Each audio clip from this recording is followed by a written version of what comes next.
제가야산 독서당, 최치원, 가야산 독서당에서, 최치원, 광분첩석 후중만, 층층 바윗돌에 분출하고, 겹겹 산에 포효하는 물, 인원한분 지척간, 아주 가까운 사람의 말소리조차, 구별키 어렵네.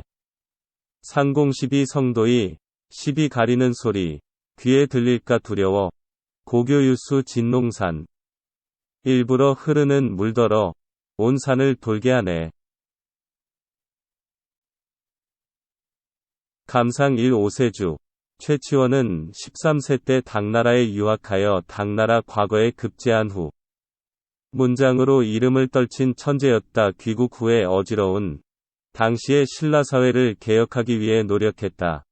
그러나 그가 39세 되던 해인 진성여왕 8년에 시무십조를 올리렸으나 받아들여지지 않아 가야산 해인사에 응거했다. 그 후 그는 절망하며 전국 각지를 유랑하면서 여생을 마친다. 이 시도 이러한 때에 그의 신견과 관련된 시로 보여진다.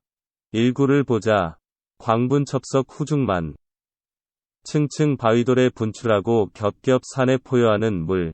작가는 현실과의 갈등으로 가야산에 숨어들었다. 산은 인적이 더문 깊은 산이었다. 산을 둘러보았다.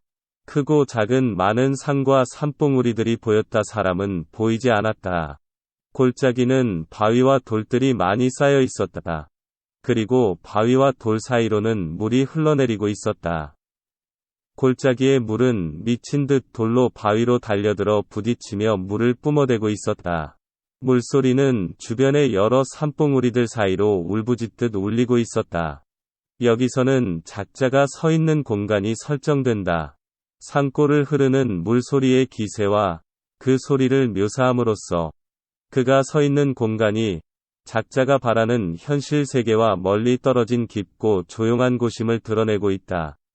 어쩌면 이 공간은 실제의 산속 공간을 초월한 작가가 바라는 심리적 공간을 조성하고 있다고도 생각된다. 이 굴을 보자. 인원한분 지척간, 아주 가까운 사람의 말소리조차 구별키 어렵네. 그 미친 듯 성난 듯이 골짜기를 흘러내리는 물의 기세. 그리고 그 물소리는 마치 호랑이나 사자가 울부짖듯 하다. 그 소리가 너무 세차고 줄기차서 고요한 산골잡기를 소리로 가득 채우고 있는 것이다. 물소리 외에는 아무런 소리도 들리지 않는다. 그래서 바로 곁에서 나누는 사람들의 이야기 소리는 거의 알아들을 수 없을 정도라는 것이다. 그만큼 깊은 산속에 작자는 있는 것이다. 여기서는 산속의 물소리로 가까이 있는 사람의 말소리마저 알아들을 수 없다는 표현을 함으로써 일구에서 조성된 공간이 세상과 아주 절연된 곳임을 드러내고 있다. 3구를 보자. 상공십이 성도이, 십이 가리는 소리 귀에 들릴까 두려워. 지금 작가는 안정되어 있다.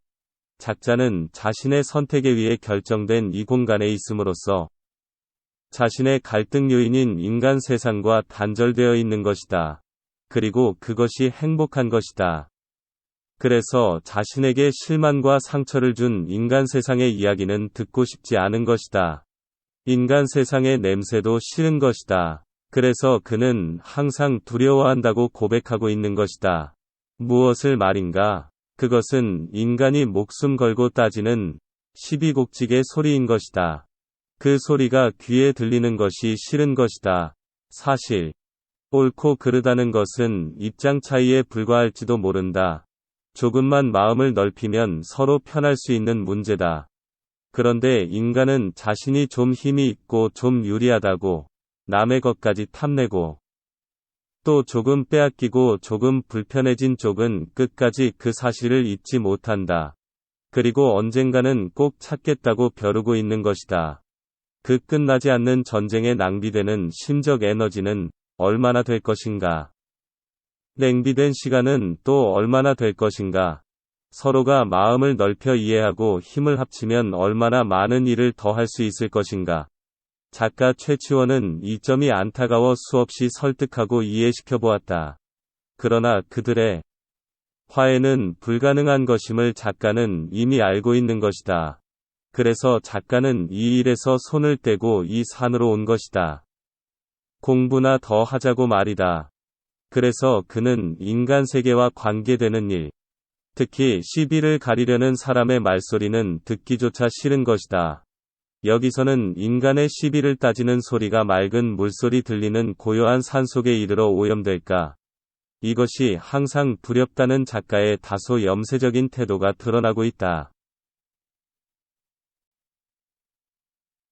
사구를 보자.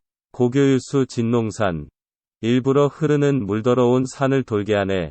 물론 여기서 두려워하는 주체는 작가가 아니다. 적어도 문법상으로는 뒤에 사구와 의미상의 연결로 파악할 때 조물주의다. 작자는 생각한다. 산골짜기의 물은 온 산을 둘러 흐른다. 그런데 그것은 왜 그런가? 그것은 아마도 세상 사람들의 시비소리가 고요한 산에 이르는 것을 막기 위해 조물주가 일부러 소리내며 흐르는 물을 모든 산을 다 둘러돌게 한 것이라고 말한다. 이는 바로 세상의 시비를 따지는 싸움을 작자 자신은 물론 조물주까지도 싫어한다는 뜻이다. 따라서 자신이 이러한 세상을 떠나 여기에 와 있는 것은 결코 공연한 도피만은 아니라는 생각을 드러낸다. 시는 순수한 자연을 보호하려 하고 작자 자신은 순수한 자신의 생각을 지키려 하는 의지를 엿볼 수 있다. 여기서는 조물주가 계곡의 물소리로서 자연을 지키듯이 자신은 무너져가는 신라사회의 혼란에서 오는 온갖 부당한 현실에서 자신의 순수한 이상을 지키려는 결의를 보이고 있다. 물론 그의 이러한 태도는 소극적 저항에 속한다. 그러나 그는 적어도 다 무너져가는 신라사회에서 온갖 부정한 방법으로 잠시의 권력을 잠으려는 하루살이 같은 맹목적이고 저돌적인 지식인 군상에서 멀리 떠나 있었다. 그는 난세의 확고한 지식과 교양을 지닌 고독한 지식인상을 천여 년이 지난 우리에게 보여주고 있다. 그는 글을 쓰는 문인의 역할에 충실함으로써 모든 한문 문체에 능숙하고 많은 작품을 창작했으며 처음으로 개인 문집을 내어서 동국문종으로 추앙받고 있다.